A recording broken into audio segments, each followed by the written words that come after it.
അദ്ധ്യായം 100 അൽ ആദിയാത്ത്. മക്കയിൽ അവതരിച്ചത്.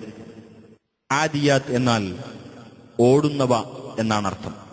കിതച്ചുകൊണ്ട് ഓടുന്ന കുതിരകളുടെ പേരിൽ സത്യം ചെയ്തുകൊണ്ട് ഈ അദ്ധ്യായം ആരംഭിക്കുന്നതുകൊണ്ട് ഈ അദ്ധ്യായത്തിന് ഇപ്രകാരം പേർ നൽകപ്പെട്ടു.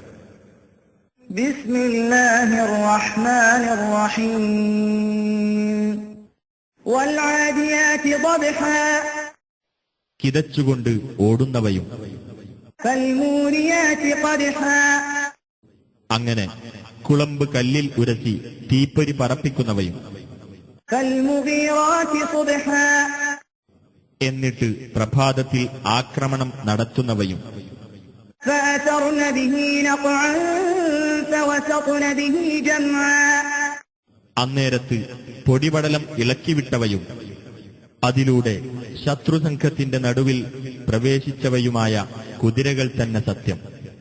ഇന്നൽ ഇൻസാന ലിറബ്ബിഹി ലകനൂദ്.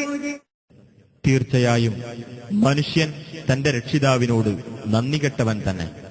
വഇന്നഹു അലാ ദാലിക ലശഹീദ്. തീർച്ചയായും അവൻ അതിന് സാക്ഷ്യം വഹിക്കുന്നവനുമാകുന്നു. വഇന്നഹു ലിഹുബ്ബിൽ ഖൈരി ലശദീദ്.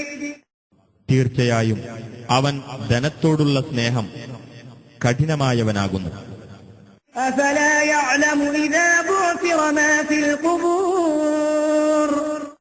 എന്നാൽ അവൻ അറിയുന്നില്ലേ, ഖബറുകളിലുള്ളത് ഇളക്കിമറിച്ച് പുറത്ത് കൊണ്ടുവരപ്പെടുകയും വഹുസ്സില മാ ഫിസ് സുദൂർ. ഹൃദയങ്ങളിലുള്ളത് വെളിക്ക് കൊണ്ടുവരപ്പെടുകയും ചെയ്താൽ ഇന്ന റബ്ബഹും ബിഹിം യൗമഇദിൻ ലഖബീർ. തീർച്ചയായും അവരുടെ രക്ഷിതാവ് അന്നേ ദിവസം അവരെപ്പറ്റി സൂക്ഷ്മമായി അറിയുന്നവൻ തന്നെയാകുന്നു.